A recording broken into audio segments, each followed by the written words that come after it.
తన ఫెలోపియన్ ట్యూబ్లో బ్లాక్ ఉంది. In her case fibroids and PCOS వల్ల తను ప్రెగ్నెంట్ అయినా కూడా ఈ 9 months తన బేబీని క్యారీ చేయలేదు.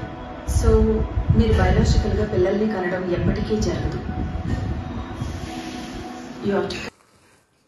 మూవీ అండి బాగుంది, బట్ ఈ టర్మ్స్ వినంగానే యాజ్ అ డాక్టర్ మా ఇంటర్ప్రిటేషన్ చెప్తాం. మన తెలుగు వాళ్ళు మూవీ ఎమోషన్స్కి బాగా కనెక్ట్ అవుతాం. We all like to watch movie. But science ప్రకారం అండి ఎనీ కపుల్స్కి న్యాచురల్గా పిల్లలు పుట్టారని we never say.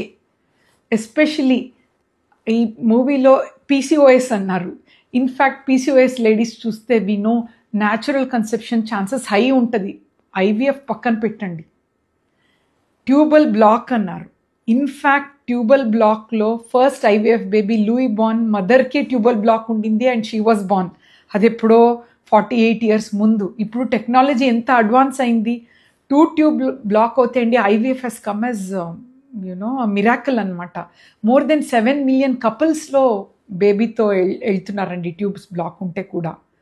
So but still IVF కాకుండా ట్యూబల్ బ్లాక్ ఉంటే ఒక్కొక్కసారి ఓపెన్ కూడా చేయొచ్చు లాప్రోస్కోపీ ద్వారా ఆర్ సమ్ టాబ్లెట్స్ ద్వారా. నెక్స్ట్ ఇంకొకటి బయాలజికల్ మదర్ కాలేరు, ఎగ్స్ అంతా మంచిగా ఉంటే అంటే that is actually not scientific అండి. ఎగ్స్ మంచిగా ఉంటే all chances of becoming biological parents అన్నట్టు. మూవీ చూడండి, బట్ ఈ సైన్స్ అనేది స్పెషలిస్ట్ దగ్గరే వినాలండి. We are here to help you out. Thank you.